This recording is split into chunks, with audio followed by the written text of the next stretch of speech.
Hey guys, tonight we're going to slip quietly into the sands of ancient Egypt, the kind of landscape where the air itself feels thick with memory. Picture this: a horizon lit by the last orange streaks of the sun, the Nile still glowing like molten copper, and the desert already whispering its cool night secrets.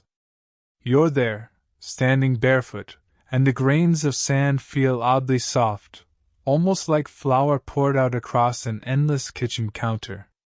You take a breath, and it's half heat, half dust, with a note of water lilies drifting in from the river. It's not glamorous. Your nose itches a little, but you can't help but feel the hum of something ancient, something that insists on being remembered. And honestly, if you were dropped into this world without knowing how to placate the gods, you probably wouldn't last a day. Or, let's be honest, more like an hour. Between the heat, the crocodiles, and the slightly judgmental cats, you'd be toast. So, before you get comfortable, take a moment to like the video and subscribe, but only if you genuinely enjoy what I do here. And hey, let me know in the comments where you're listening from, and what time it is where you are right now. Now dim the lights, maybe turn on a fan for that soft background hum, and let's ease into tonight's journey together. You step further into the hush of the desert night, and the first thing you notice is how quickly the day disappears. No lingering twilight, just the sudden reveal of stars so sharp they look like someone's poked holes into a velvet curtain. The Egyptians, of course, didn't see them as distant suns. To them, each star was a deity's spark, a sign of presence, not absence. You tilt your head back and imagine being told as a child, "That one is a god watching you. That one is another god waiting to see if you'll make good choices." Comforting? Maybe. Creepy? Definitely. As you wander, the Nile is never far. It winds like a dark ribbon, and you hear the slap of water against reed boats tied along the shore. Fishermen mutter prayers, because here, every splash might be Sobek the crocodile god checking who forgot to leave an offering. You imagine tossing a fish into the water like you'd throw snacks to pigeons, except pigeons don't have teeth that look like serrated knives. The Egyptians lived in a constant dance with these creatures, sometimes revering, sometimes fearing, always negotiating. That's the strange, almost comic contradiction. To survive here, people learn to see the world not as human-centered, but animal-centered. The blazing sun was not just a ball of fire, it was Ra, the falcon-headed god, literally cruising across the heavens in his solar boat. Think of him like the world's first overworked commuter, clocking in every single morning, no weekends off, and if he skipped a day? Darkness. Panic. Total cosmic meltdown. You walk past the temple wall, and the carvings glow pale in the moonlight. Falcons, jackals, crocodiles, cows, cats, they're everywhere. It's like the world's most intense zoo mural. Except here, every animal is elevated, adored, feared.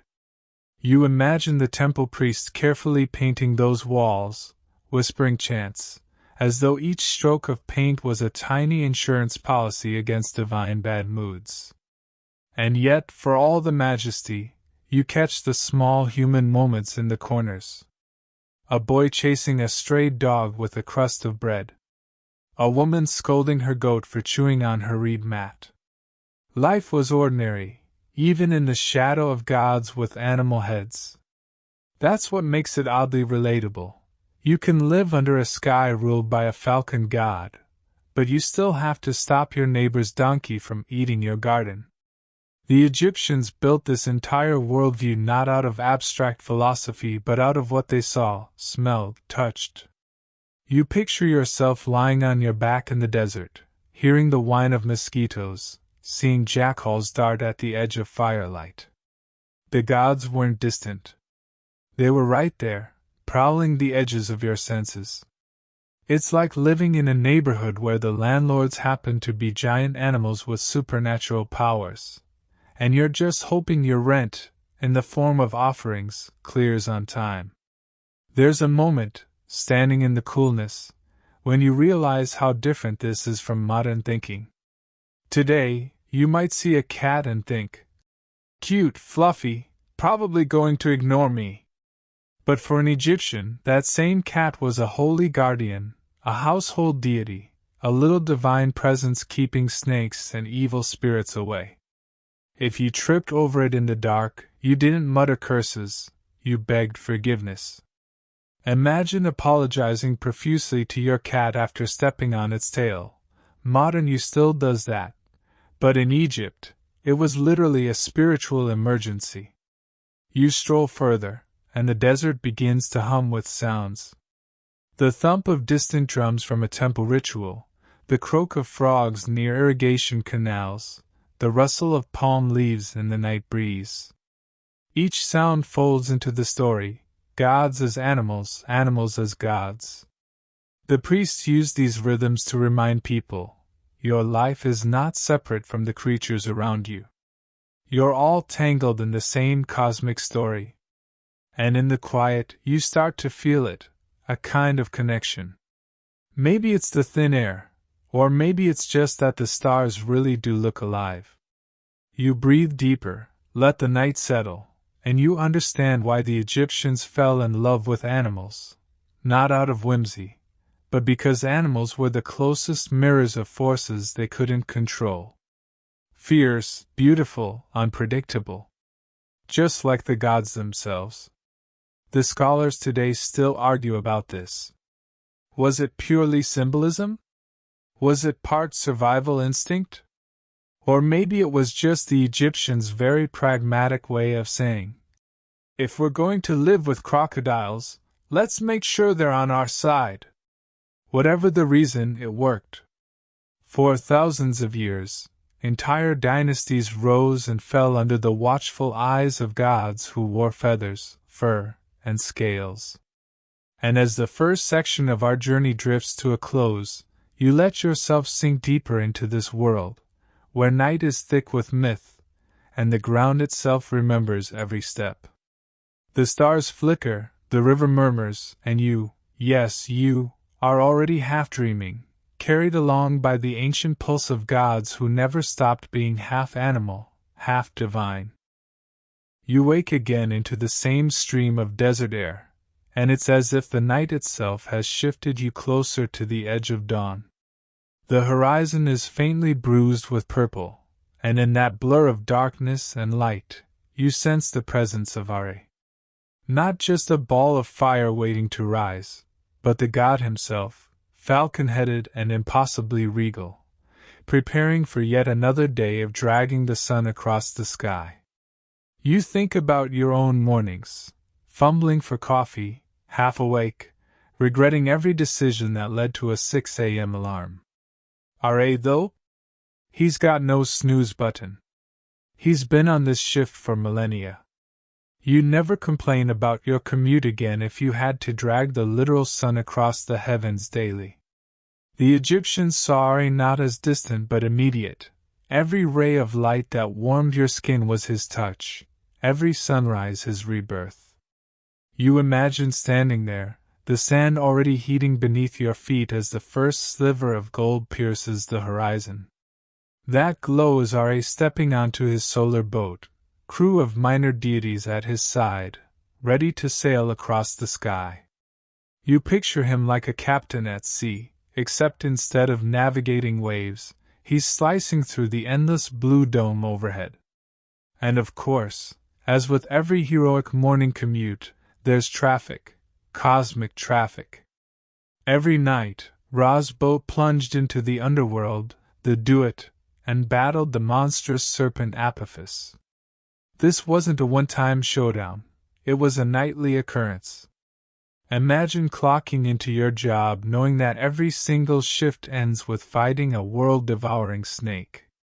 HR would definitely need to review that contract. But to Egyptians, Ra's victory meant everything. If he didn't win? The sun wouldn't rise. The crops wouldn't grow.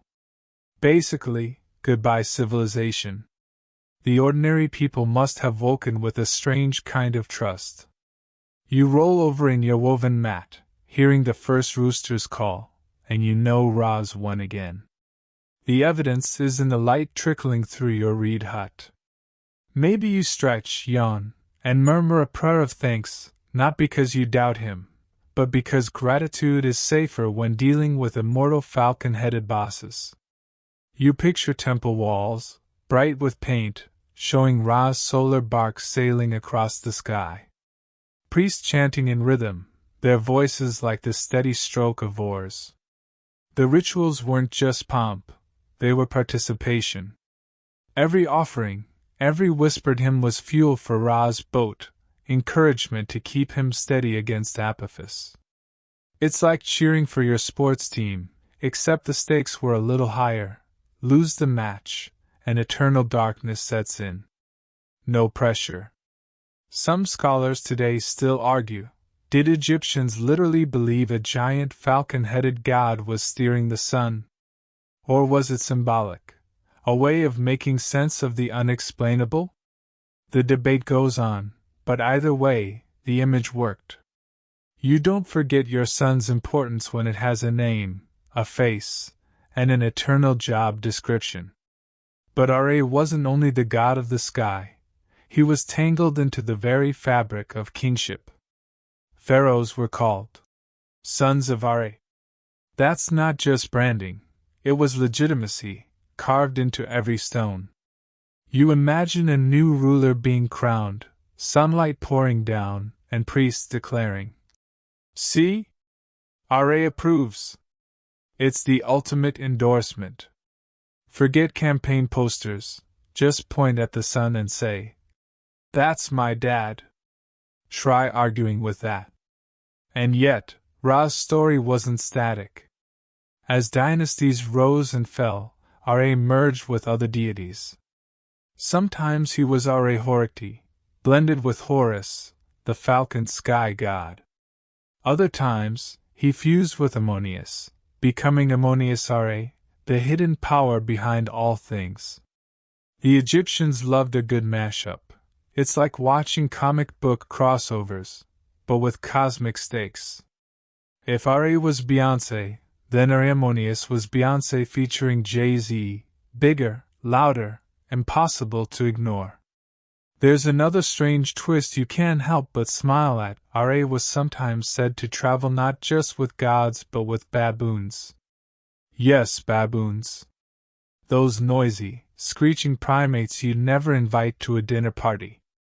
Egyptians noticed how baboons screamed at sunrise, so naturally, they decided the animals were worshipping Ra. Imagine waking up groggy and annoyed at shrieking monkeys, and then realizing they're basically the backup choir for your sun god.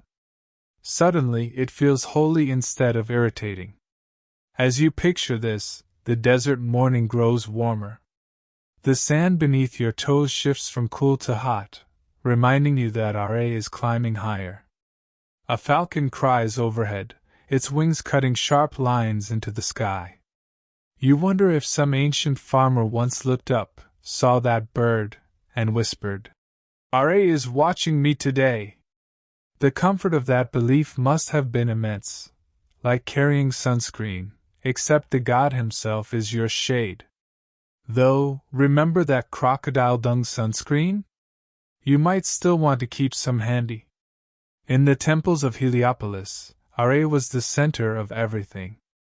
Priests there told how he wept, and from his tears humanity was born. That's right, according to them, you're literally made of godly tears.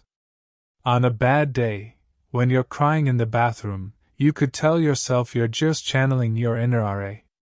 Though honestly, your eyeliner might not survive that cosmic justification. As night comes again, the story circles back. Ra's boat dips into the underworld, carrying not only his light but also the hopes of every Egyptian alive. The stars brighten as if they're candles lit in solidarity. Somewhere, a priest mutters another prayer, someone leaves bread by a shrine, and you, still wandering through this world, realize how fragile everything feels. One battle lost, one dawn missing, and life collapses. The Egyptians never took sunrise for granted. And maybe that's the lesson you carry with you as the section winds down. The next time you see the sun crawl up over your own horizon, think of Ra, falcon-headed, steering his golden boat, monkeys screaming their approval, and humanity clinging to the comfort of light. It's not just sunrise, it's survival dressed in myth. The air has shifted again, and you find yourself standing by the Nile not in the burning light of Ra's day but in the gentler hush of twilight. The river gleams a deeper green now, reflecting the first stars like someone tossed silver dust across its surface. Here, the water is not just water, it is Osiris's breath. The god of the afterlife, of rebirth, of green things pushing up from the soil, lives in every ripple. You lean down, dip your fingers into the current, and it feels cooler than you expected, almost like a promise whispered against your skin. Osiris, unlike Ra's blazing majesty, carries a quieter power. His story is tangled with the cycles of grain and death, with the way wheat falls only to rise again. Imagine the Egyptians watching their fields, golden stalks of barley bowing under the scythe, threshed and stored, and yet knowing the seeds sown next season will sprout again. For them, this wasn't just farming, it was theology in action. Every loaf of bread, every sip of beer was Osiris himself, consumed to keep the body alive. You picture biting into bread and someone saying, "Careful, that's God." A little awkward at dinner, but profoundly sacred. Of course, Osiris's tale is famously dramatic, his brother Seth tearing him apart, scattering the pieces across the land, Isis weeping and wandering until she gathers them back. You imagine walking through a desert village and hearing rumors. They found another piece of him near Abydos. Like some morbid scavenger hunt, except every discovery meant hope. The myth wasn't just gruesome gossip. It was the living metaphor of agriculture. Just as seeds are buried and rise again, so too could Osiris, and so too, perhaps, could you. The rituals tied to Osiris often used the image of the Djed pillar, a symbol of stability. Priests raised it each year with careful ceremony, hands trembling as though they were literally holding up the backbone of life itself. You imagine the crowd watching, hushed, as if the pillar's steady rise meant the world wouldn't crumble for another season. And honestly, if you just lived through one more blazing Egyptian summer, you'd want reassurance too. One of the strangest details, though, is how Osiris was tied to cattle. In certain cults, he wasn't only the lord of the underworld but also linked to the sacred Apis bull. It's a surprising connection, a god torn apart, associated with a creature heavy and steady, its massive body a walking altar. Egyptians saw in the bull's strength the promise of renewal, and in its fertility the echo of Osiris's own endless cycle. Imagine visiting a temple, hearing the priests announce, "This bull is Osiris." You'd look into its calm, dark eyes and wonder whether somewhere, behind that gaze, a god really watched back. The city of Abydos became Osiris's beating heart. Pilgrims trudged there from across Egypt, leaving offerings, sleeping on the temple floor, hoping to dream of him. Some scratched graffiti into the stone, tiny human prayers etched beside grand hieroglyphs. You picture someone carving crooked lines. "Osiris, help my harvest." It's intimate, a reminder that even in the shadow of cosmic myths, people were still just people, worried about their fields, their families, their fragile lives. And then there were the festivals. Every year, as barley sprouted, Egyptians staged plays of Osiris's death and resurrection. Villagers dressed up, acted out the betrayal, the mourning, the rebirth. It was equal parts drama and devotion. You imagine watching one, the crowd gasping at Seth's betrayal, then cheering when Osiris rose again. It must have felt cathartic, like binge-watching your favorite series every year with the guarantee of a satisfying ending. Yet for all his serenity, Osiris was not a distant figure. He was the judge in the afterlife, the one who weighed your heart against the feather of Ma'at. Imagine stepping into that hall after death, sweating like you're waiting for exam results. Your heart sits on one side of the scale, a feather on the other, and Osiris, green-skinned, wrapped in linen, watches silently. No chance to plead, no chance to explain why you borrowed your neighbor's goat that one time. If your heart was heavy with sin, it tipped the scales, and a monster named Ammit devoured it. Egyptians must have lived with that image constantly: do right, or risk becoming divine crocodile chow. Historians still puzzle over how far the Osiris cult spread, and why it became so dominant. Was it his connection to agriculture, so vital to survival? Was it his hopeful promise of life after death? Or maybe it was the sheer drama of his myth, which made him easier to love than more abstract deities. Whatever the case, Osiris was everywhere. You couldn't walk through Egypt without seeing his green face carved into walls, painted on coffins, whispered in prayers. And if you tilt your head now, as the night deepens, you swear you hear the rustle of barley in the distance. A field stretching forever, golden stalks swaying though no wind blows. You smell the faint sweetness of grain, see the shimmer of bull horns in the moonlight. Osiris is here, steady, watching, reminding you that life bends but does not break, that even in death there is renewal. So you breathe deeper, feeling the river's coolness at your feet, and let Osiris's calm fold around you. The Nile murmurs, the stars lean close, and in the rhythm of night and seed, of burial and sprout, you begin to drift again. The gods may quarrel, betray, and fight, but in Osiris's green patience, you find something like sleep itself, a soft return, over and over, into quiet. The night stretches on, and as you follow the Nile's shimmer deeper into its own reflections, a new presence unfolds in the dark: Isis.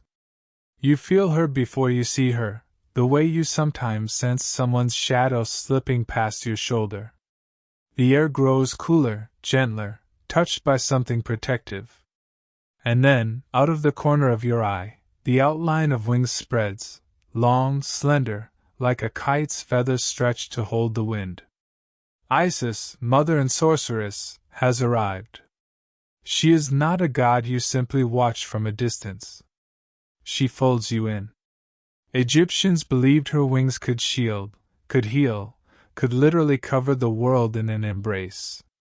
You imagine standing small and tired in the desert heat, and suddenly those wings curl around you like a blanket. It's not just comfort, it's survival. When the world felt chaotic, when Seth's storms tore through the sand, Isis was the reminder that tenderness had power too. Her myth is tangled with Osiris, of course. She is the wife who searched, who mourned, who rebuilt. Imagine her wandering Egypt after Seth's brutal betrayal, combing the marshes for Osiris's scattered remains. It's a haunting picture, a goddess stooping through reeds, lantern in hand, heart heavy but unyielding. She was the original detective, the divine search and rescue team.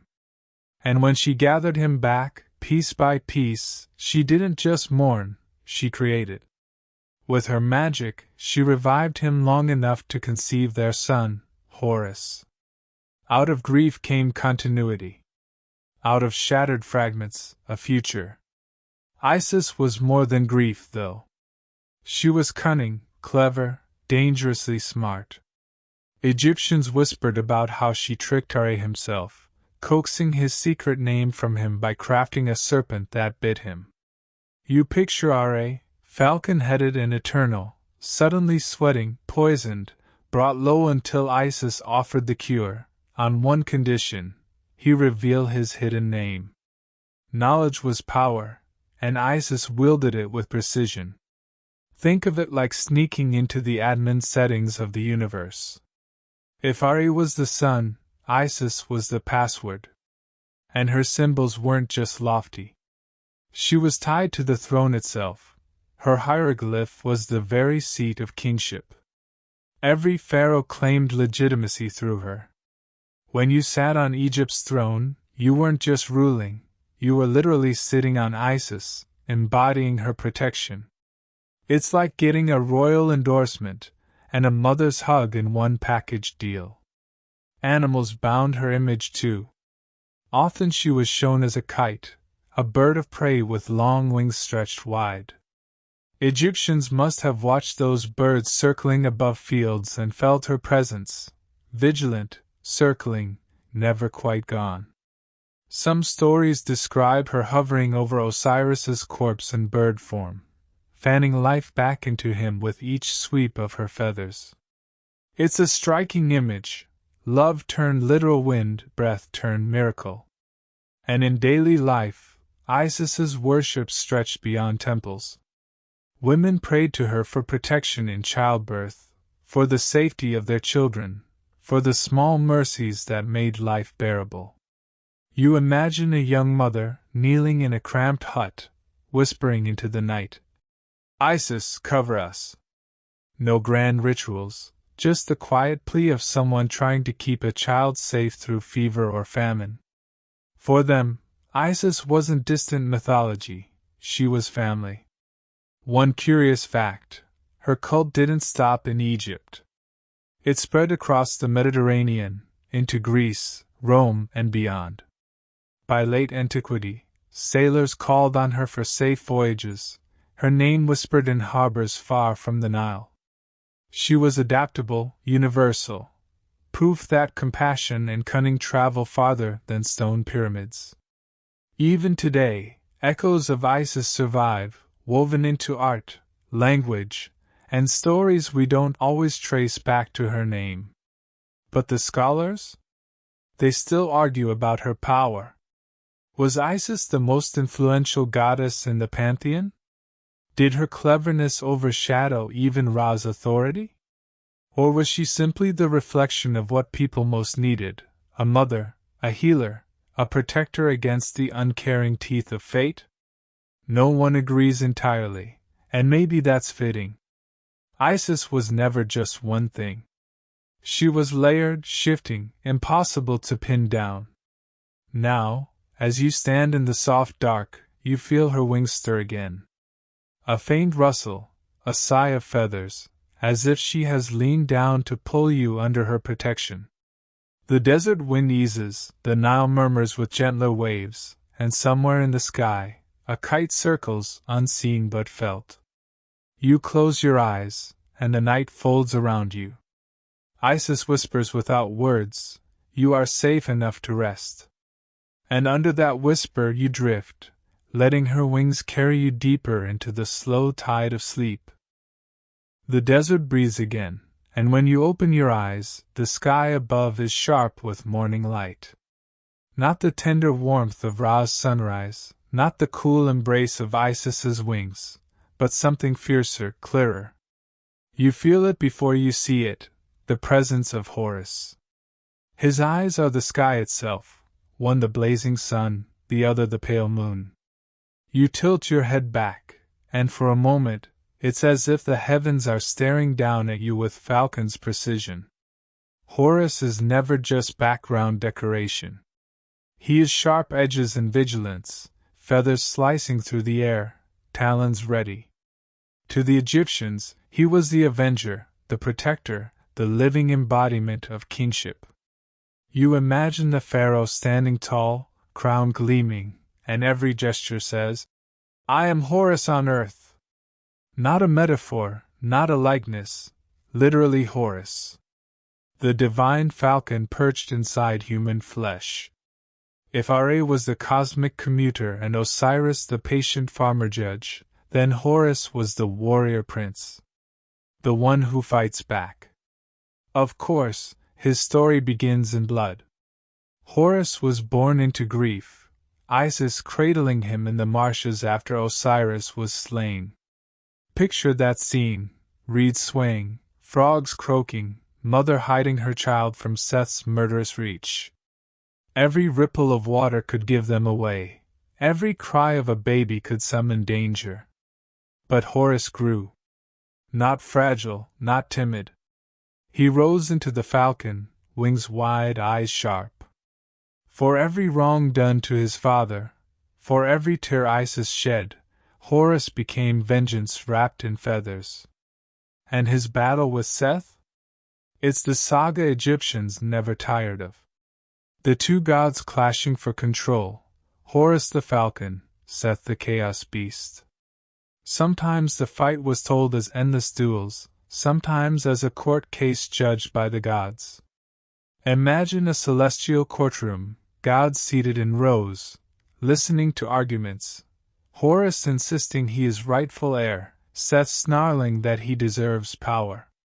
You can almost hear Thoth, ibis-headed, taking careful notes, while Ra sighs wearily, thinking, "We've been here before." But the duel wasn't just cosmic drama, it left scars. One legend says Seth gouged out Horus's eye. In the struggle, the falcon god was blinded, wounded. Isis wept, priests prayed, and Thoth restored the eye with magic. That healing gave rise to one of Egypt's most powerful symbols, the Eye of Horus. It wasn't just a pretty design, it was math, geometry, protection, medicine all in one. Sailors painted it on their ships to guard against storms. Mothers hung it over cradles. Farmers etched it into amulets, hoping their crops would thrive. Even now, thousands of years later, you've probably seen that stylized eye, triangle lashes and curling line. That's Horus, watching, still protecting. You picture yourself walking through a marketplace, dust kicking up around your feet, and everywhere you turn, the symbol gleams. A charm on a necklace. A carving in wood. A painting on pottery. It's as if Horus's gaze followed you, making sure no snake, no thief, no misstep could undo your path. Comforting? Absolutely. Creepy? Just a little. But when life is fragile and one bad flood or one bad plague can end it all, you take every eye you can get. Pharaohs leaned into this hard. They declared themselves Horus incarnate, stamping the falcon onto every monument, every boundary stone, every temple gate.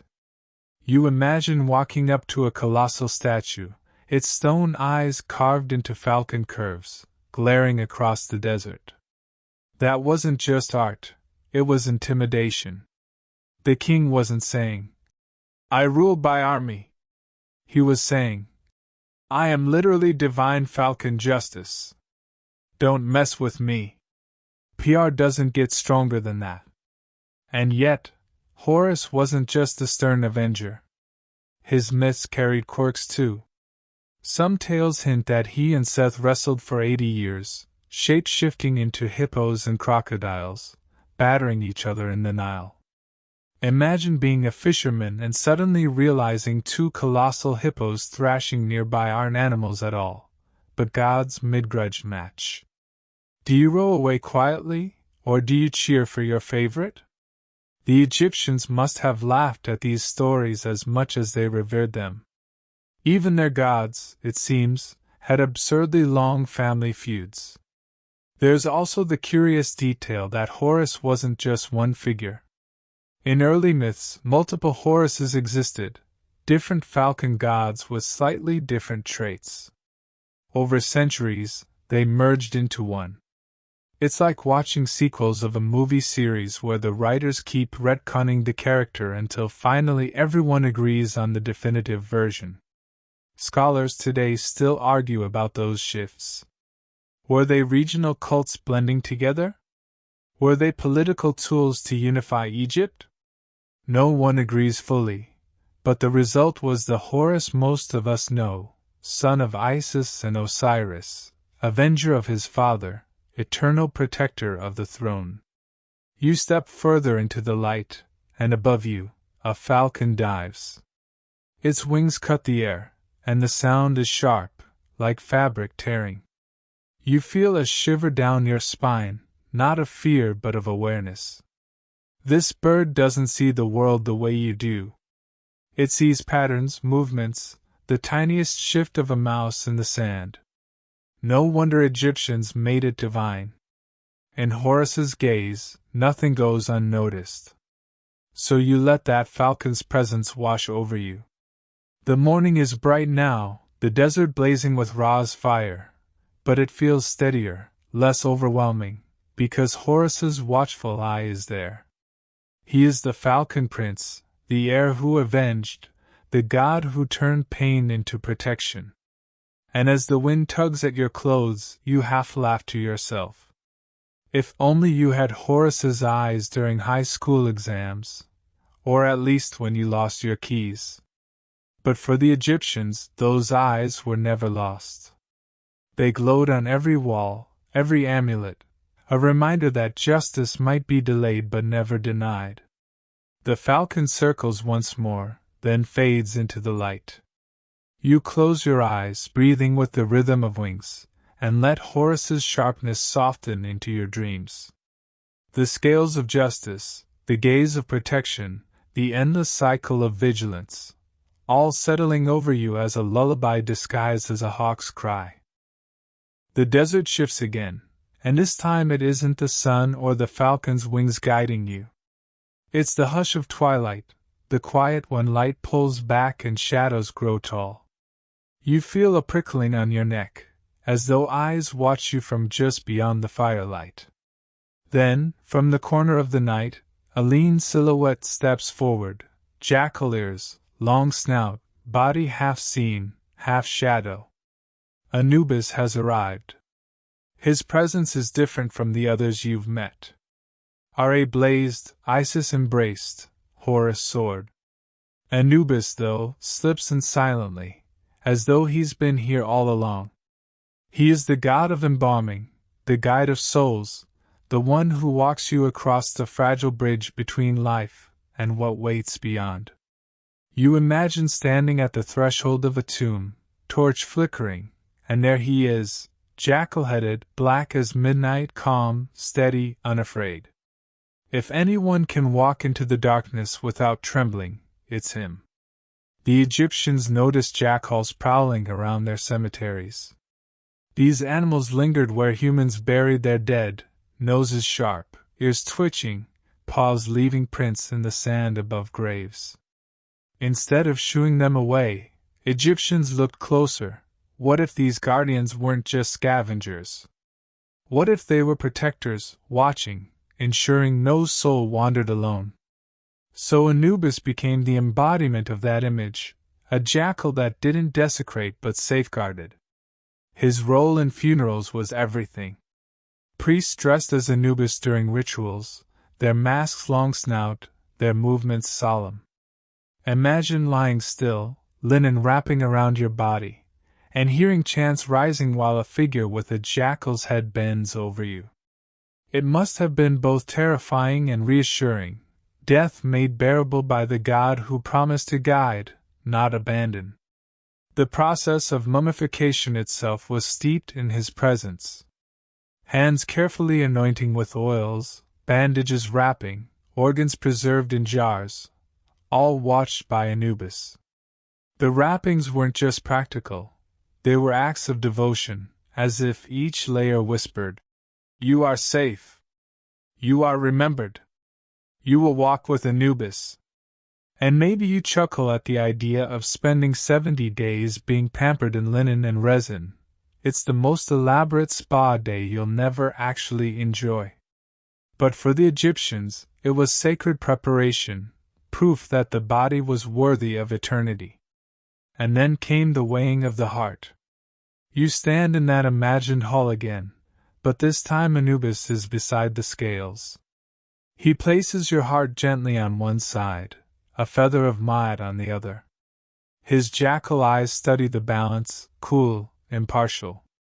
No bribery, no excuses, no hiding under your mother's wing this time. If the scale tips against you, Amit waits, jaws wide, ready to devour. If it balances, you walk free into fields of reeds, into Osiris's calm kingdom. Anubis doesn't gloat, doesn't scold. He only ensures the judgment is fair. One odd little fact: in some later myths, Anubis wasn't Osiris's son but his protector, wrapping him after death, watching over his tomb. He was the first embalmer, the one who invented the very ritual that defined Egypt's afterlife obsession. You picture him leaning over Osiris's body, hands steady, movements precise, like a craftsman inventing both medicine and magic at once. And here's something stranger still: sometimes Anubis was associated with dogs. Actual dogs. Families might have buried pet dogs with inscriptions calling them beloved of Anubis. It's a soft detail, a reminder that for all his solemnity, this god wasn't just distant darkness. He was tied to loyalty, to companionship, to that wag of a tail in a world where permanence was rare. You imagine a family weeping not just for a grandfather but also for the dog that guarded their house, whispering prayers to Anubis to keep them both safe. Scholars today still puzzle over Anubis's shifting role. Why did Osiris eventually take over as lord of the underworld, leaving Anubis more as guardian and embalmer? Was it political myth-making, or a natural blending of cults? No one agrees fully. But what's certain is that Anubis never disappeared. His jackal face remained etched on tomb walls, painted on coffins, guiding the dead even when kings and dynasties changed. The night deepens as you walk, and you hear the yip of a jackal on the far horizon. It's thin, eerie, carried by the desert wind. Once you might have shivered at that sound. Now you hear it differently, less a threat, more a reminder. Someone is watching, someone will walk with you when the final journey comes. You're not alone in the dark. You pause at the entrance of an imagined tomb, the air cool, the stone walls close around you. The torch sputters, shadows dance, and in the corner of your vision, Anubis's tall ears rise above the gloom. He doesn't move toward you, doesn't threaten. He simply waits, patient, eternal. His presence says what words cannot: when your time comes, I will be here. And oddly enough, that's comforting. You let the hush settle, let the blackness around you soften into calm. The jackal's eyes gleam once more, then fade, leaving you with only the steady beat of your heart and the knowledge that, when it stops, Anubis will know exactly what to do. The air grows harsher as you step forward, and suddenly the desert feels less like silence and more like static. The sand doesn't lie smooth anymore, it twists in little swirls, restless under your feet. The horizon isn't calm, it trembles, as if heat alone isn't enough to explain it. That's when you realize who has arrived. Seth. The god of storms, chaos, desert winds, and all things that refuse to obey. Unlike Ra's blazing light or Anubis's solemn watch, Seth is unpredictable. His form is a mystery even the Egyptians couldn't quite pin down. Sometimes he's drawn with long, squared ears, sometimes with a snout that looks part donkey, part aardvark, part something you've never seen at the zoo. He's not lion, not jackal, not pig, not horse. He's simply Seth, the unclassifiable. And maybe that's the point. He embodies the unknown, the creature that doesn't fit in any neat category. Imagine the artist chipping his face into stone thinking, Well, it looks weird enough. Good enough.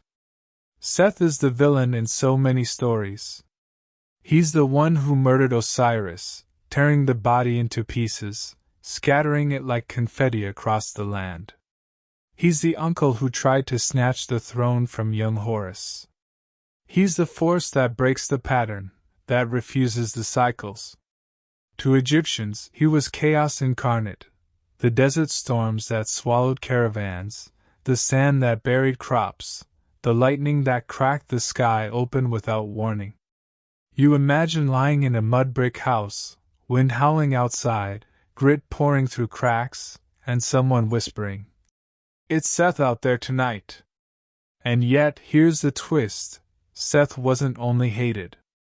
He was also necessary. Egyptians feared him, yes, but they also knew chaos had its place.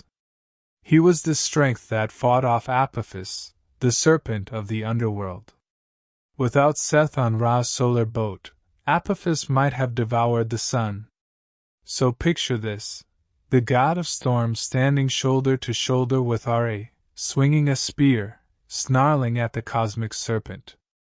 The very chaos that tears your crops apart by day is the same chaos that saves your dawn. The contradiction is so very Egyptian: fear and worship, side by side. One of the strangest facts? Seth was sometimes honored in desert oases, places where survival itself felt fragile. Travelers carved his image, not to celebrate him exactly, but to appease him.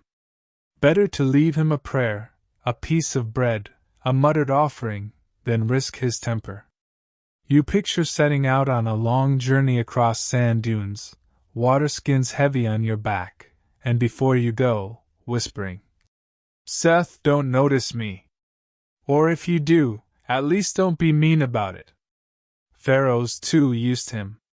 Some rulers claimed his strength, carved his image, even built temples to him. They wanted the raw, destructive energy on their side. After all, you can't build an empire by being gentle alone. Sometimes you need the storm, the fist, the unpredictable fire. Think of it as political strategy. Ally with chaos, and you'll be the one holding the leash. At least, until the leash breaks. But Seth's reputation sank darker over time. As dynasties shifted, as Egypt fractured, he became more the villain, less the helper. In later stories, he's the one constantly thwarted, always cast out. Maybe it was easier for people to blame one god for disorder than admit life itself was unpredictable. You imagine the priests shaking their heads. Flood too low? Seth. Sandstorm ruined your roof? Seth again. Neighbor stole your goat. Must be Seth working through him. Poor goat, forever the collateral damage in cosmic feuds. Scholars still argue. Was Seth always meant to be evil? Or did he only become so after political tides changed? Some point out that his animal form was sacred in earlier times, that his role was once protective, even royal. Others insist he was always the embodiment of danger. The debate continues, because Seth refuses to be neat, refuses to fit into tidy labels. That's exactly what he'd want. As you stand in the desert now, the wind rises, pulling your hair, tugging at your clothes. Sand stings your eyes, fills your mouth with grit. You hear the distant boom of thunder where no storm should be. And somewhere in that chaos, a laugh, not cruel exactly, but wild, raw, unsettling. Seth isn't polite. He isn't soothing. He's the reminder that life is fragile, that order is borrowed, that tomorrow might not look like today. And maybe, just maybe, you need that reminder. Because if everything were stable, eternal, unchanging, wouldn't you take it all for granted? Seth's storm makes you grateful for calm. His destruction makes you cling to order. His chaos gives shape to meaning. You squint into the sandstorm, and for one strange second, you almost thank him. The gust dies down. The horizon steadies. The night folds in again, quieter now, as though Seth has swept through and left you to think about what's broken and what's worth holding on to. His shadow lingers, ears sharp against the stars, then fades into the storm he rode in on. You breathe out, slow, relieved. The silence feels heavier, but safer. The desert exhales. You're left with the understanding that chaos, however much you dislike it, has its place in the cosmic dance.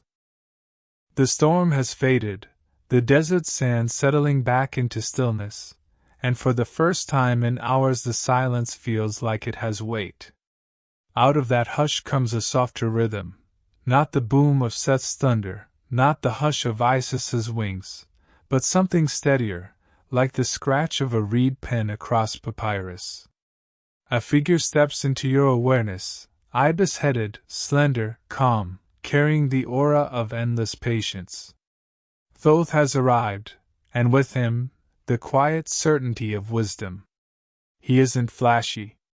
He doesn't blaze like Ra or terrify like Anubis. Instead, Thoth radiates that subtle power you recognize in teachers who never raise their voices but always make the room lean in closer. Egyptians saw him as the god of writing, of time, of wisdom and magic.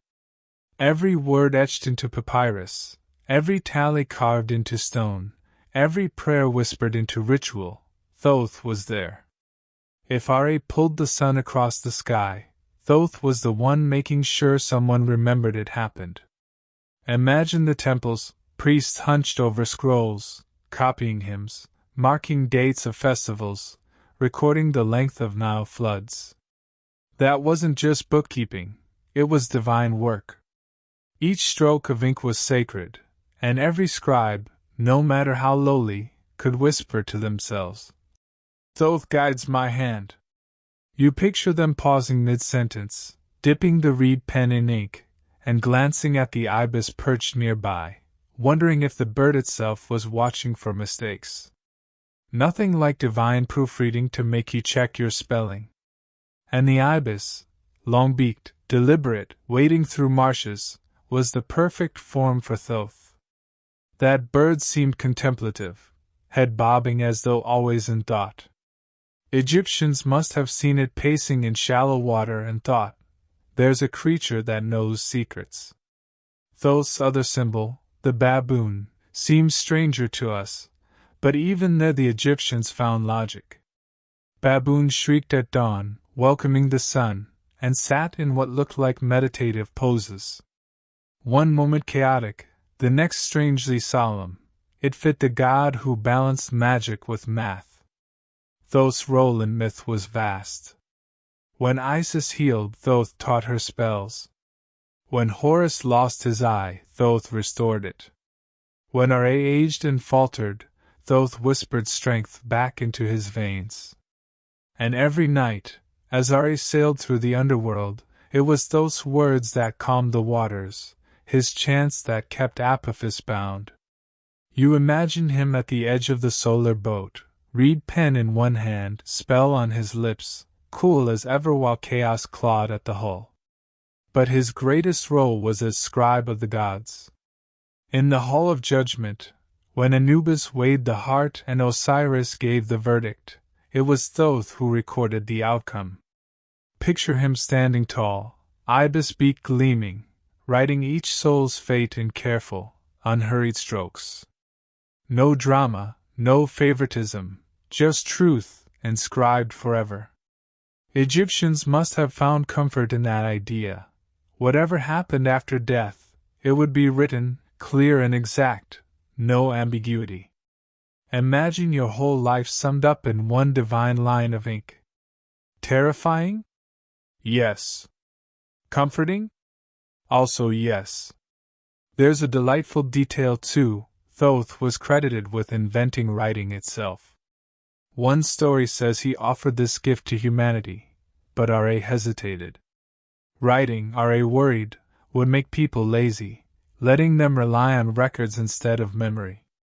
You smile at that, because hasn't every teacher since complained about technology ruining young minds?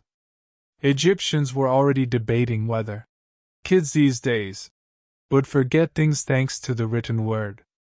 Some arguments never die. Thoth also kept time. He was linked to the moon, measuring months, marking years, ensuring that the calendar of festivals stayed in harmony with the river's floods. Without him, the cycles would collapse. You imagine farmers staring at the Nile, waiting for its rise, praying Thoth had counted correctly. Because if the calendar slipped, so too might the food supply. In Thoth's keeping of time, survival itself was etched. And here's a curious, rarely mentioned fact.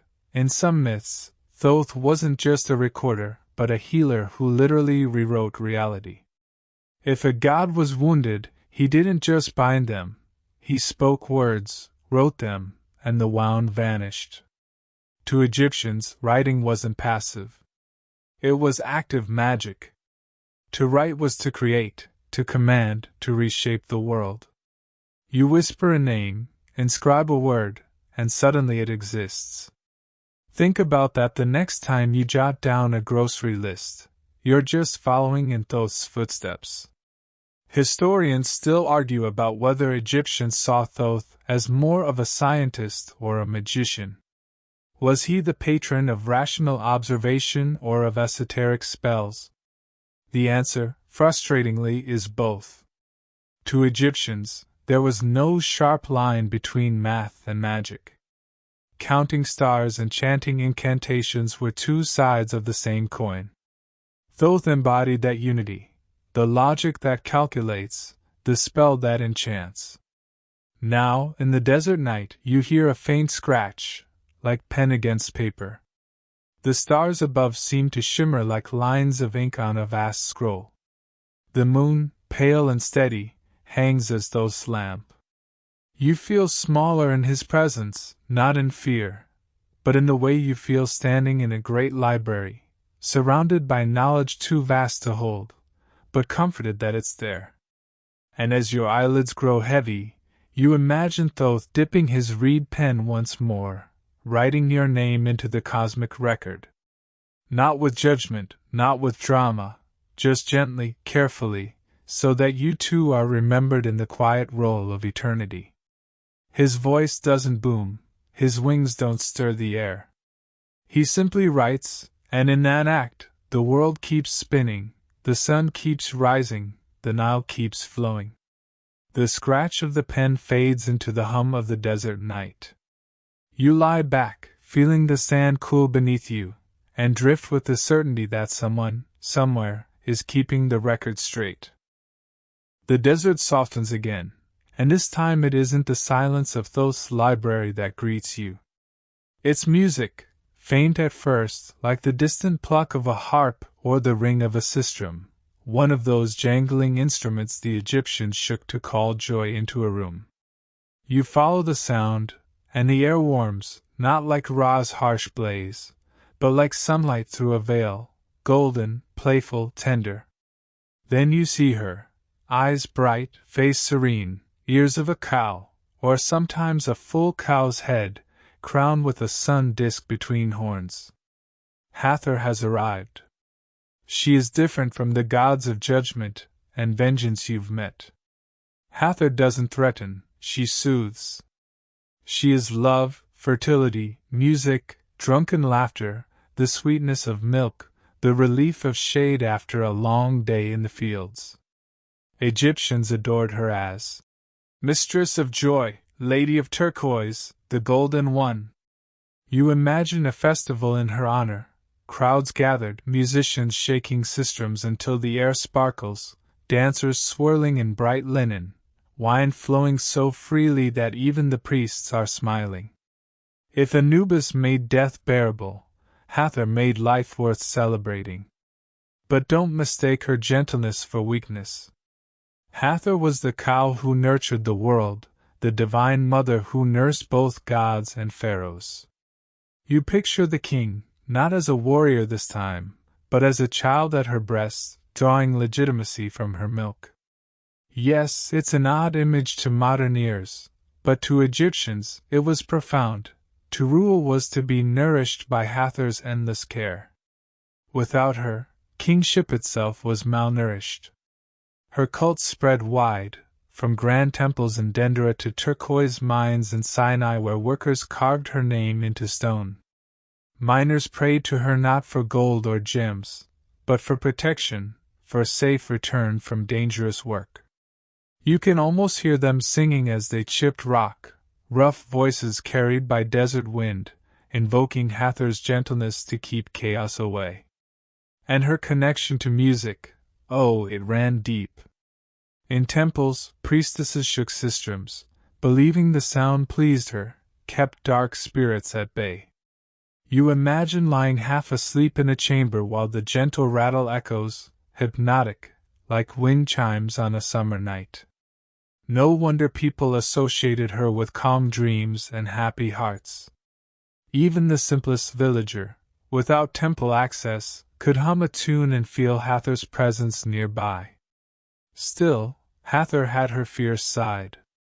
In one legend, when humanity rebelled against Ra, she became Sekhmet, the lion-headed goddess of blood and vengeance.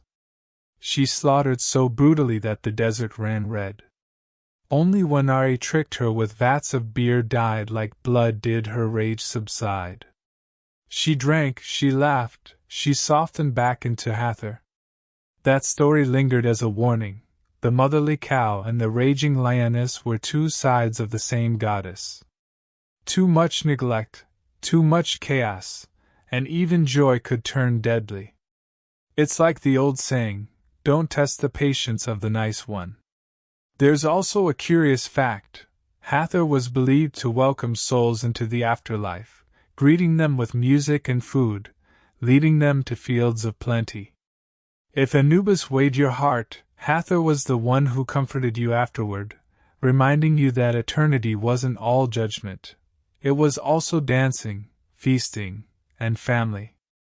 Imagine dying and being met not by a stern judge, but by a hostess, smiling, handing you wine, saying, "Relax, you've made it.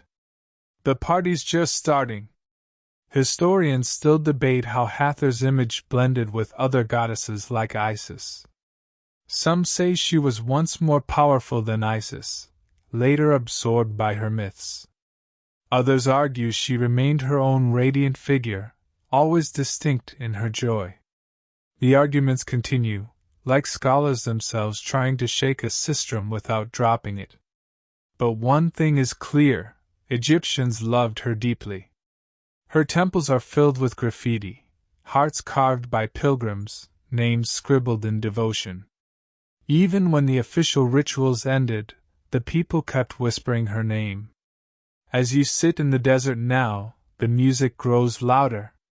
You feel the vibration of the sistrum in your chest, the laughter of unseen crowds, the warmth of sunlight that doesn't burn but caresses. A cow's gentle eyes seem to watch you, kind, steady, maternal. And for a moment, you understand why people clung to Hathor. She made the world softer, less sharp, more bearable. The night edges close again, but it feels different, less lonely, less heavy. Hathor's presence lingers like the last note of a song, the sweetness of honey on your tongue.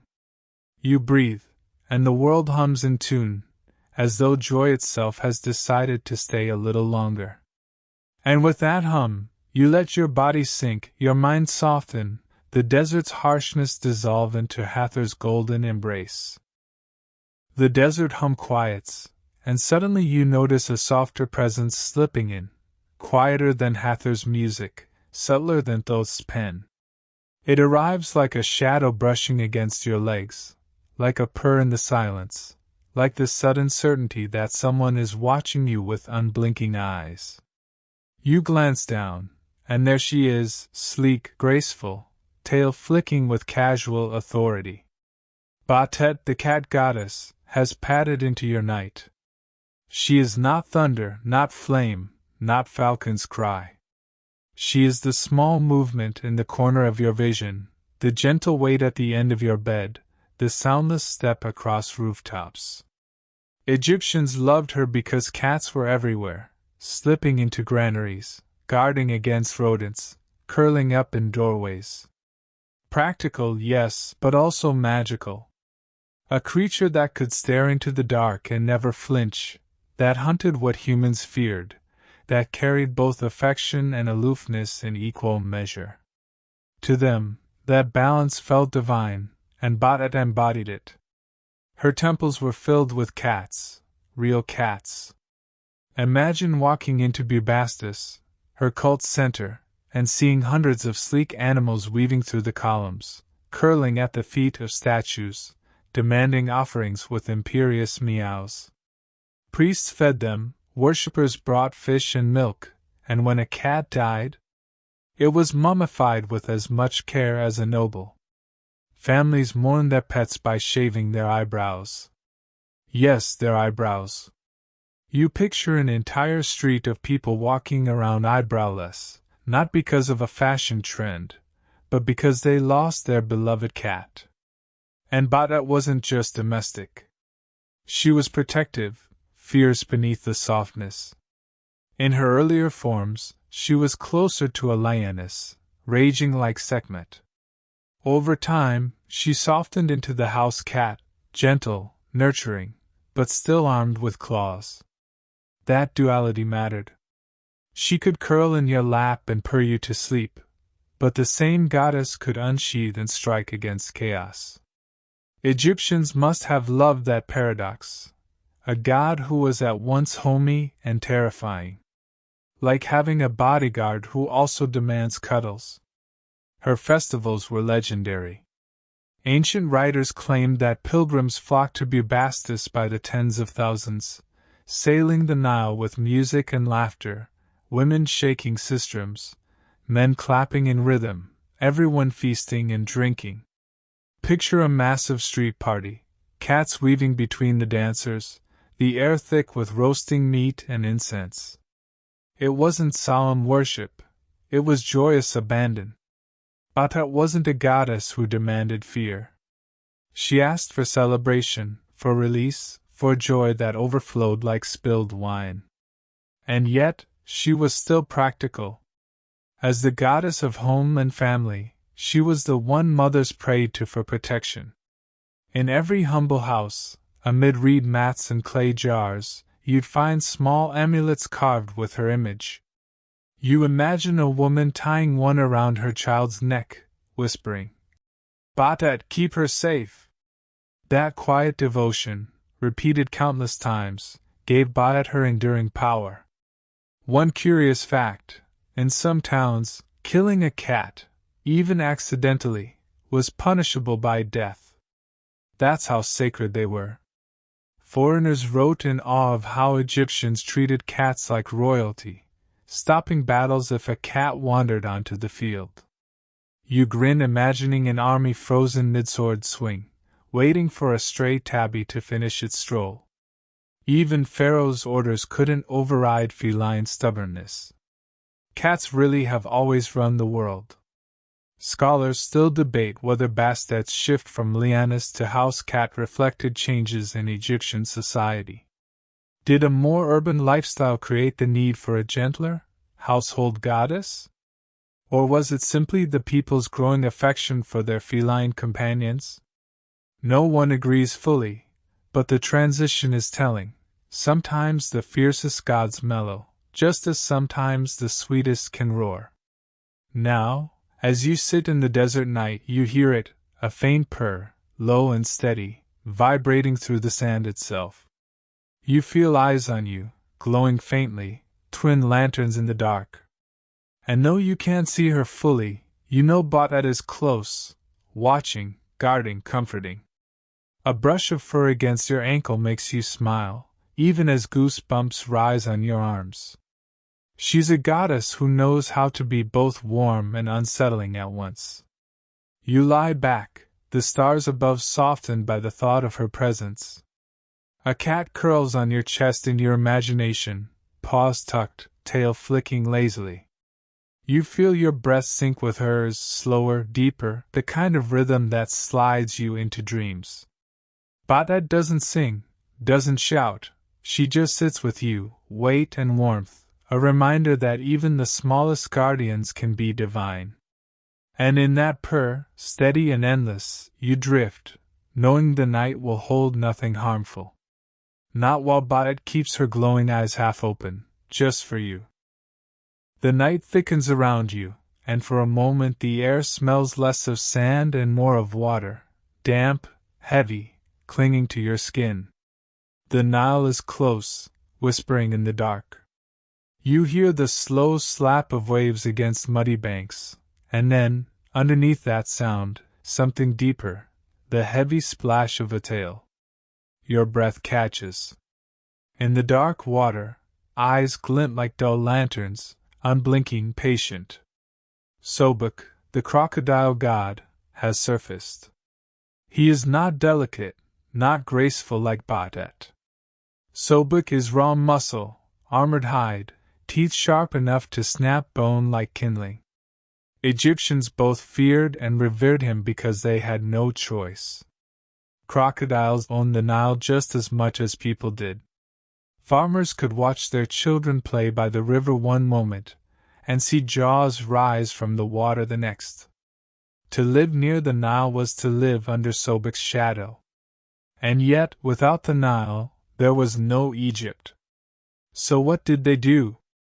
They worshipped the crocodile. Better to have him as a god than as an enemy. Temples to Sobek rose near crocodile-infested waters. The most famous was at Crocodilopolis. Yes, that was its actual Greek name, a city where priests raised sacred crocodiles, adorning them with jewelry, feeding them delicacies. Imagine walking into a temple and finding a crocodile reclining on a bed of sand, gold rings glinting from its legs, priests bowing low. It's half terrifying, half absurd. You'd think, that's not just a crocodile. That's His Majesty. And you'd be right. Sobek was not only about fear, though. He was fertility, too. His connection to the Nile's waters tied him to life itself. The floods that nourished fields, the fish that fed villages, all bore his mark. A crocodile sunning itself on the bank was both a threat and a promise. The promise that the river was alive, that abundance would come. You imagine farmers offering bread and beer at the water's edge, muttering, "Sobek, don't take my son. Take this instead." A nervous bargain, but one born of necessity. There's a stranger fact still: crocodile mummies. Thousands of them have been found, carefully wrapped, buried in tombs. Some were tiny hatchlings, others massive adults. Whole catacombs dedicated to preserving these beasts.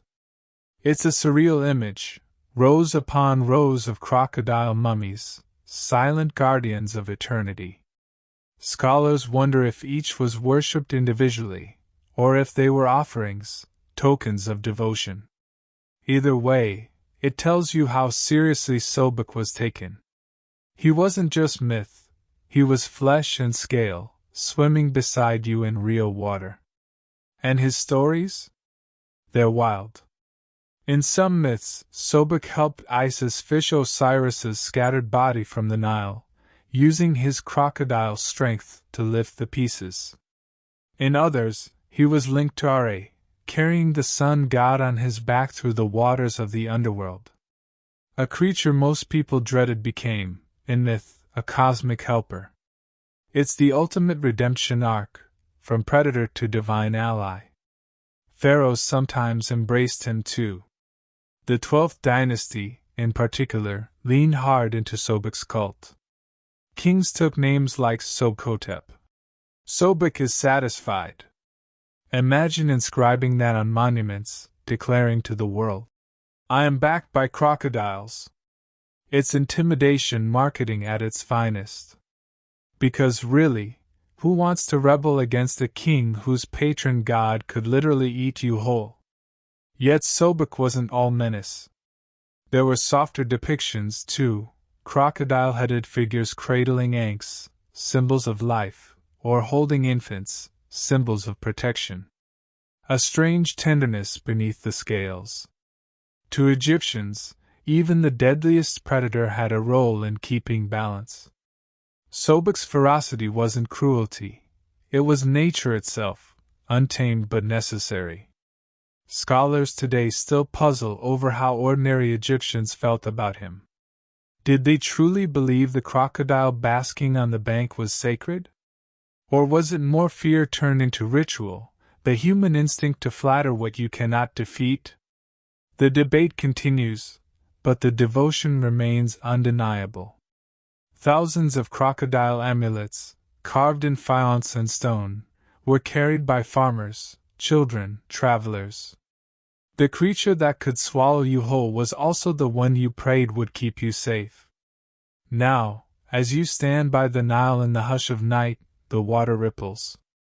A shadow slides beneath the surface, closer, closer. Then the head breaks through, scaled, immense, eyes reflecting starlight. You don't run. You don't scream. You bow, as the Egyptians did, offering your breath and respect. The crocodile drifts past, tail curling like a whip, and vanishes back into the dark current.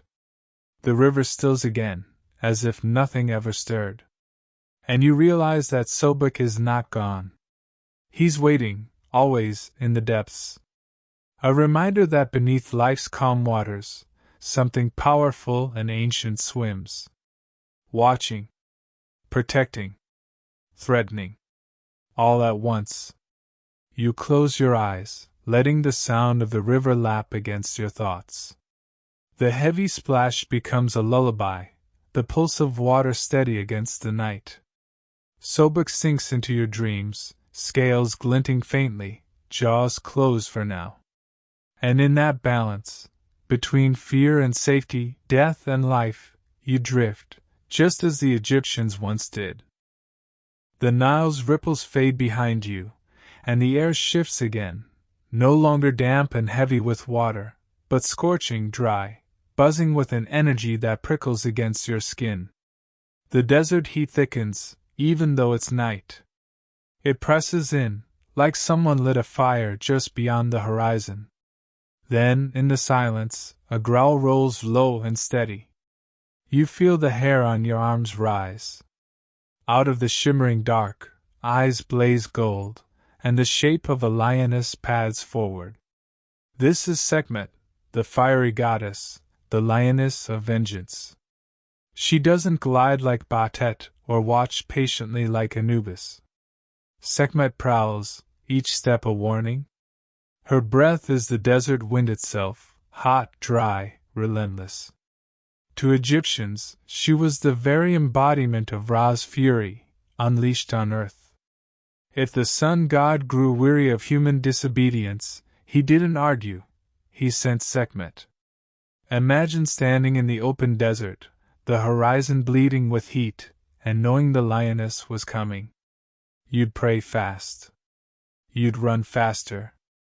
Her most famous story is one of destruction. When humanity conspired against Ra, he plucked fire from his eye and created Sekhmet, setting her loose to punish mankind. She roared across the land, jaws dripping blood, slaughtering with unstoppable rage. The earth itself trembled beneath her paws. And she would have destroyed everything if Ra hadn't intervened. The trick? He poured thousands of jars of beer, dyed red to look like blood, across the sand. Sekhmet drank, mistaking it for her feast, and grew drunk, stumbling, laughing, finally collapsing. Only then did she soften, transforming into Hathor, goddess of joy. You can't help but smirk, humanity saved not by swords or spells, but by beer. Egyptians really did know the power of a good drink. But Sekhmet wasn't all terror. She was also healing, strangely enough. Her fiery power could destroy, but it could also purge sickness, drive out plague. Priests of Sekhmet were trained in medicine, blending ritual with practical treatment. Imagine lying feverish in a mud-brick house, priests chanting at your bedside, herbs steeping in bowls, and someone whispering, "Sekhmet burns the sickness away." The same goddess who could scorch armies was invoked to heal one trembling child. It's a paradox that made perfect sense in Egypt. Fire destroys, fire cleanses.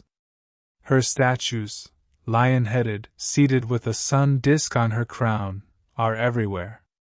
Archaeologists have found hundreds, lined up like silent sentinels. Imagine walking through a temple, corridor after corridor, all lined with identical lionesses, staring with unblinking eyes. It must have felt like walking into the very mouth of power. You'd bow low, not daring to meet her gaze for too long. And yet you'd leave reassured, knowing such a protector stood against chaos. Sekhmet's animal form mattered deeply. Lions were rare in Egypt, prowling the edges of deserts, feared and admired. To see one was to glimpse raw power. Egyptians must have watched them hunt, muscles rippling, jaws closing over prey, and thought, "That is divine fury." She was nature's violence made holy. And unlike tamed cats of Batet, Sekhmet was never meant to be domesticated. She was the wild, the burning, the uncontrollable force no one could truly own. Curiously, pharaohs often aligned themselves with her. They wanted her ferocity as their shield, her fire as their weapon. On temple walls, you see images of kings offering to Sekhmet, begging for her strength. Some even claimed victories were her doing, that armies fell not to their swords but to her blazing wrath. Imagine standing on the battlefield, sand swirling, arrows whistling, and whispering, "Sekhmet, strike them." If you survived, you'd swear it wasn't luck, it was the lioness at your side. Scholars today still debate how ordinary Egyptians felt about her. Was she adored, or simply feared? Was her worship a plea, "Spare us," or a celebration of her power? Some think her dual nature as healer and destroyer made her approachable in unexpected ways. Others argue she was always distant, too dangerous to love fully. The truth probably lies somewhere between. After all, isn't that how we treat fire itself? Necessary, beautiful, deadly. Now, as you stand in the desert, you feel heat curl around you. The air shimmers though no sun burns. In the dark, a lioness's shape flickers, muscles taut, golden eyes glowing. She doesn't roar. She doesn't need to. Her presence alone is enough to remind you, chaos is never fully gone, danger never fully tamed. But protection, too, comes in the same flame. And strangely, you feel calmer for it. The heat eases into your bones, not scorching but warming, as though Sekhmet has decided, for tonight, you're safe. You close your eyes, listening for the soft pad of paws fading into the sand, and let that fiery presence lull you. Because sleep, too, is surrender, and Sekhmet guards even surrender with fierce grace. The desert night softens once more, and the fiery growl of Sekhmet fades into memory. In its place comes something quieter, more human, footsteps crunching on sand, voices murmuring, the rustle of offerings being unwrapped. For all the grandeur of gods, you begin to notice the people, the men, women, children, who carried these myths in their bones. Tonight, it isn't only the deities who walk with you. It's the mortals who prayed, who sacrificed, who sang, who worried about rent on their tiny mud-brick houses while whispering to jackal-headed guides and lion-headed healers. This is the meeting point, gods and people, tangled together. You picture the villagers at dawn, standing by the river bank with baskets of bread, onions, and beer. The sun rises, and someone lifts their hands to Are. Not a king, Not a priest, just an ordinary farmer whose back already aches from bending in the fields. The gesture is small, but it carries weight. For the Egyptians, every act, every prayer, every offering, was part of the great machinery that kept the universe turning. Skip a prayer, skip an offering, and maybe the Nile won't flood this year. Maybe the sun won't rise tomorrow.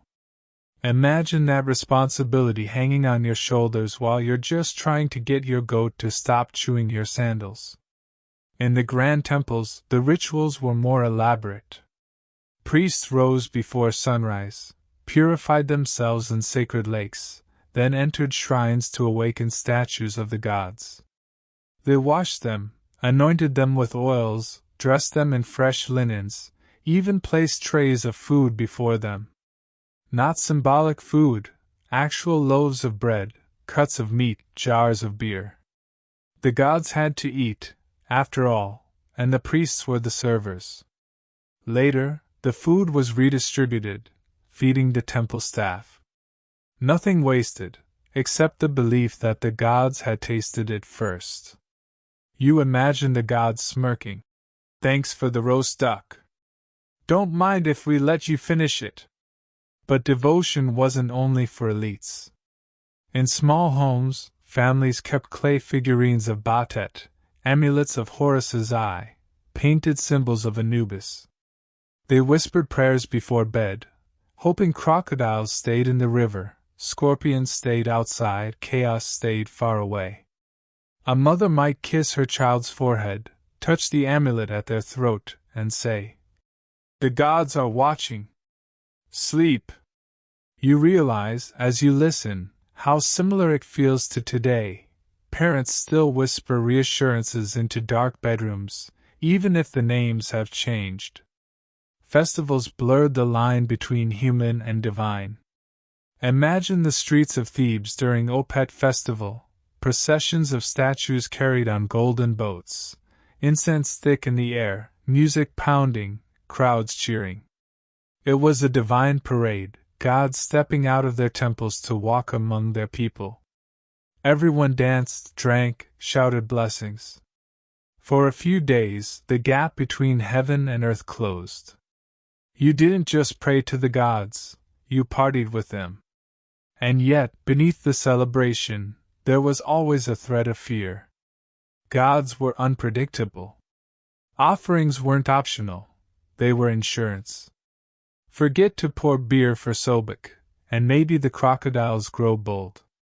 Forget to light incense for Anubis, and perhaps the jackals dig too close to your ancestor's grave. You chuckle at the thought, the original. Don't skip your subscription payment. The gods weren't streaming services, but the anxiety of missing a payment felt oddly familiar. One strange fact: sometimes people even took their disputes to gods like Thoth or Osiris. They'd write letters to the dead, pleading for help in court cases or family arguments. Imagine slipping a papyrus note into your grandmother's tomb. "Please make my brother give back the land." It's both touching and eerie, the belief that the divine and the departed still weighed in on neighborhood squabbles. Pharaohs, of course, lived this relationship at its peak.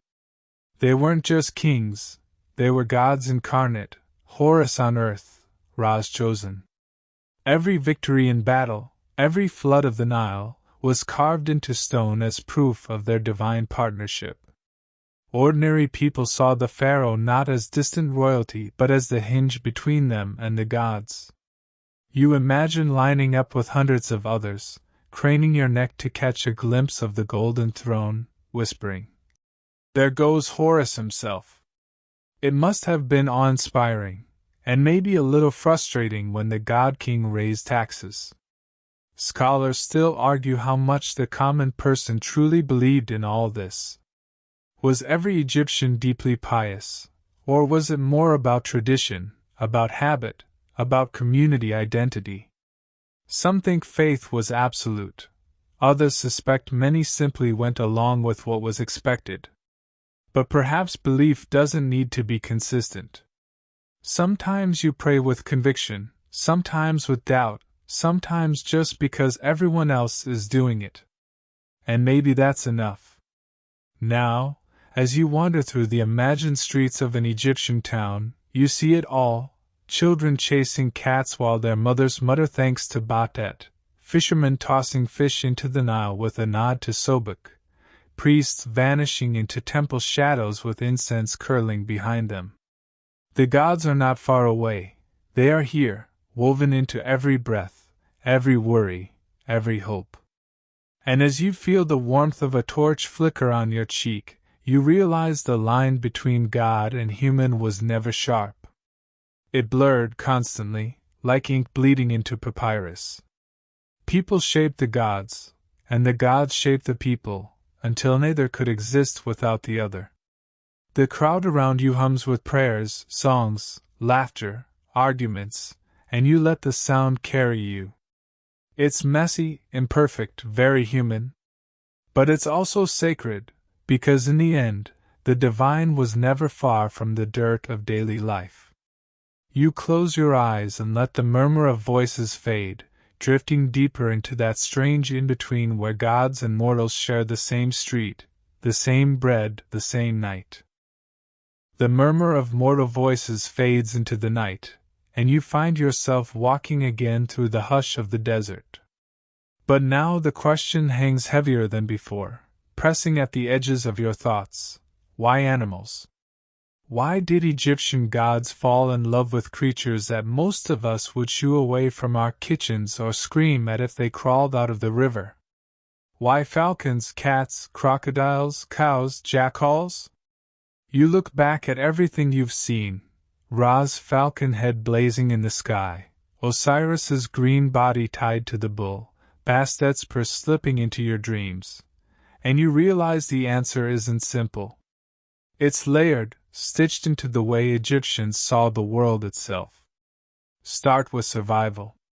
Egypt was a land where life teetered between abundance and disaster, where the Nile's flood meant food or famine. Animals were not background, they were essential. Cats protected grain from rodents, cows gave milk and plowed fields, crocodiles reminded people that the river was both life and death. Every creature played a role in the fragile rhythm of survival. The Egyptians didn't just notice this, they elevated it. They gave divine faces to the forces that ruled them daily. It wasn't worship out of whimsy. It was gratitude, fear, and dependence carved into stone. Then there's instinct. Animals carried qualities people could not ignore. The falcon's piercing sight, the lion's raw strength, the dog's loyalty, the ibis's contemplative stillness, each one was a mirror of qualities Egyptians valued or dreaded. Why imagine a god in human shape when the desert already roared with perfect symbols? When you see a falcon dive, talons slicing air, you don't just see a bird, you see justice, swiftness, precision. When a lioness growls, you don't just hear noise, you hear vengeance, protection, unstoppable fire. To Egyptians, the animal kingdom wasn't separate from the divine. It was the divine, dressed in feathers, fur, scales. There's also mystery. Animals lived in spaces humans couldn't control. Jackals prowled the edges of cemeteries, crocodiles ruled the Nile's murky depths, cats stared into the dark with knowing eyes. They seemed to belong to thresholds, between life and death, safety and danger, day and night. And thresholds were where gods lingered too. So when Egyptians watched a jackal dart through a graveyard at dusk, it wasn't just an animal. It was a messenger from that thin place between worlds.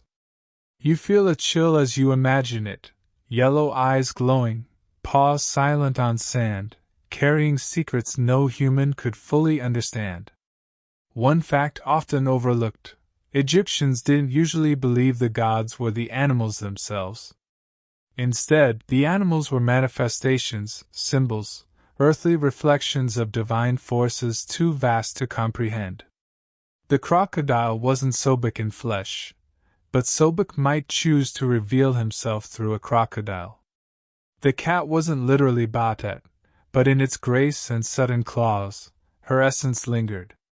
It's like saying the universe sometimes sends you a nudge, and in Egypt, that nudge had fur or feathers. Scholars debate this endlessly. Was it purely symbolic, or did Egyptians really bow before actual cats and crocodiles? Evidence shows both.